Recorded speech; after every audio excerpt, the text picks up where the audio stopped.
What happens when the person who's supposed to protect you becomes the one you might need protection from?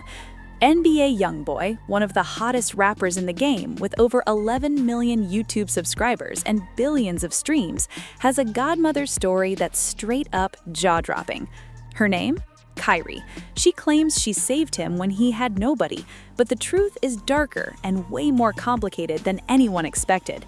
In his track, I'm Bored, YoungBoy dropped a line that left fans shocked, hinting at the tangled history that started when he was just a struggling kid in Baton Rouge.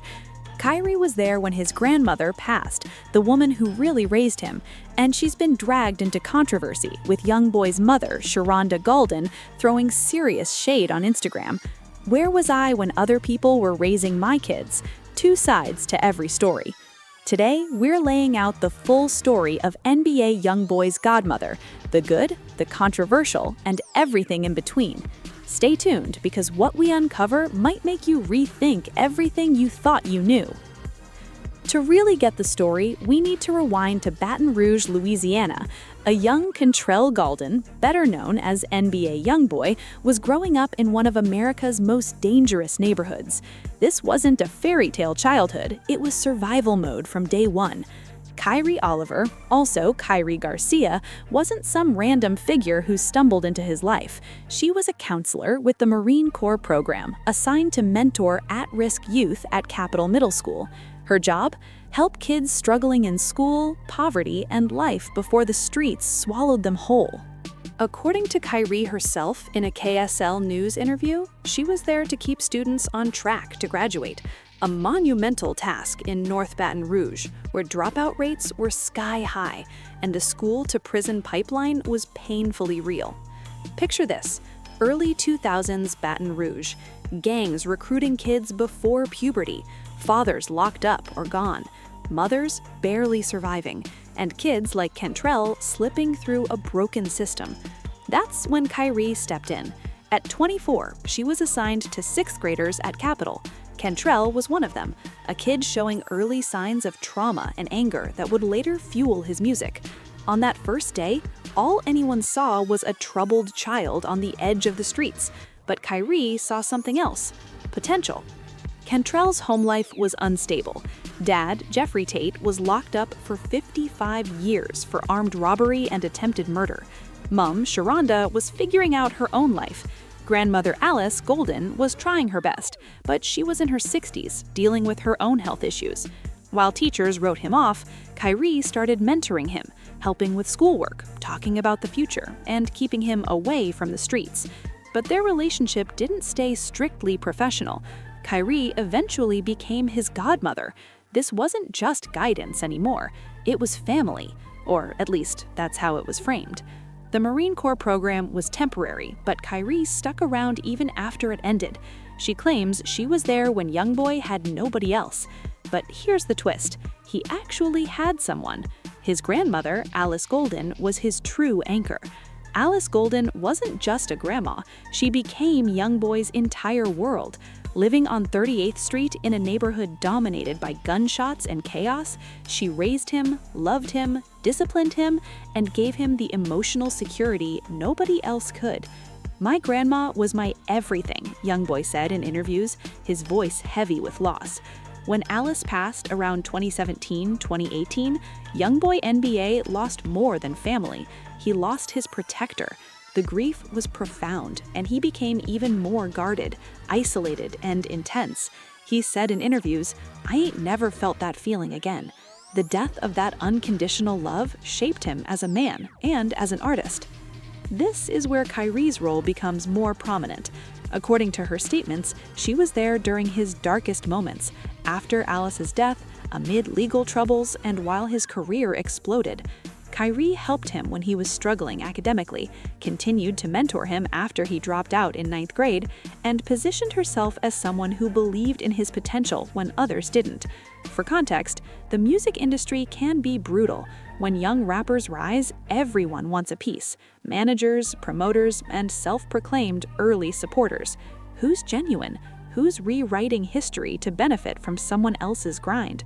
Sources confirm Kyrie was indeed in Youngboy's life during his formative years.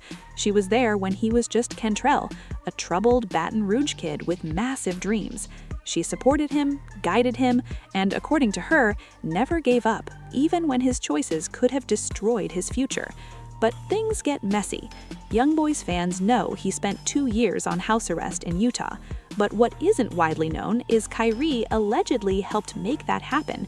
She had Utah connections that enabled him to serve house arrest there, instead of a Louisiana jail. That move gave him safety, space, and the ability to focus on his music. During those 2 years, he dropped some of his biggest projects and cemented his status as one of the hottest rappers alive.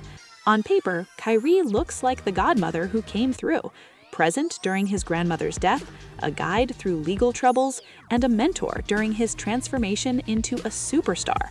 Heartwarming, right? But as always in Youngboy's story, it's complicated. We can't skip the elephant in the room, his mother, Sharonda Golden. After Kyrie's KSL interview, Sharonda took to Instagram with a cryptic but cutting message. "Where was I when other people were raising my kids? 2 sides to every story. Don't make me humble your ass."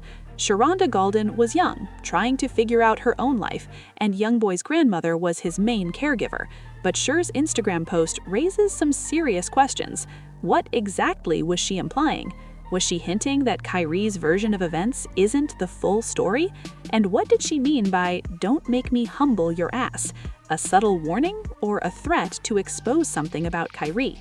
To make sense of this, we need to acknowledge the realities of Black motherhood and communities hit by poverty, incarceration, and systemic challenges. Sharonda was a young mom grappling with trauma and survival in one of America's most dangerous cities.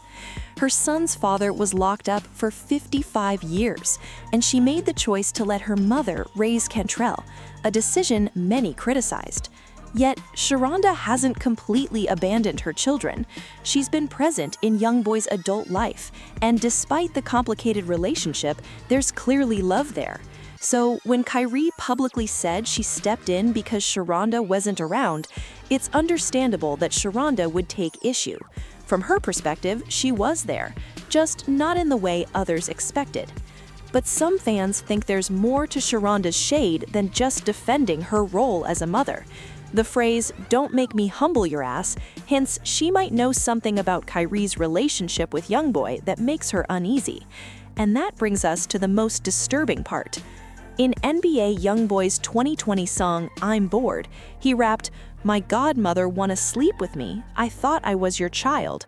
Let that sink in. One of hip-hop's biggest stars publicly claimed his godmother, the woman meant to mentor, protect, and guide him, wanted a physical relationship.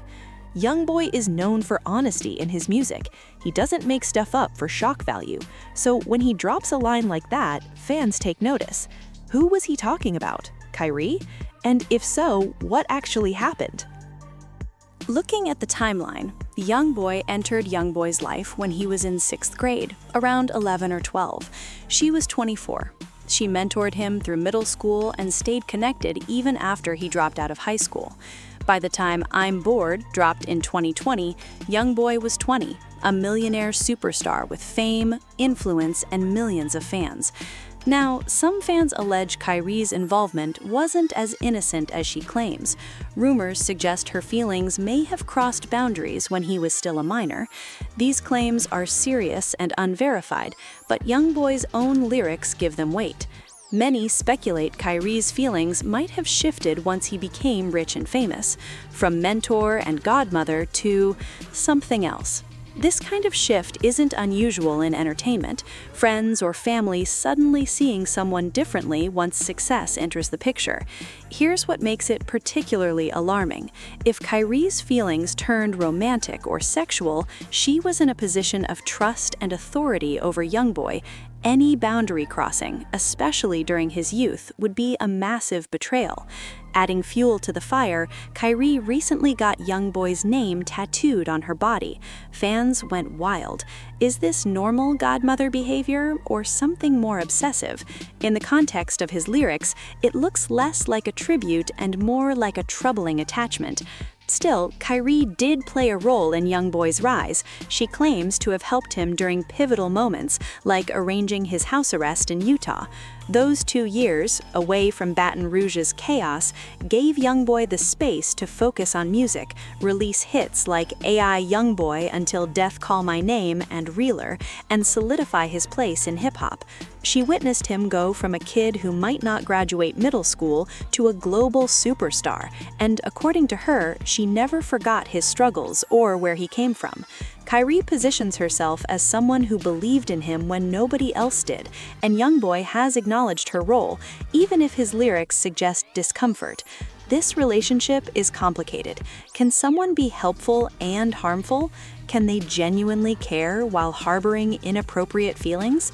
The answer here seems to be yes. Kyrie may have truly wanted to see Youngboy succeed, but if those feelings crossed lines, especially when he was a minor, her mentorship came with a dark side.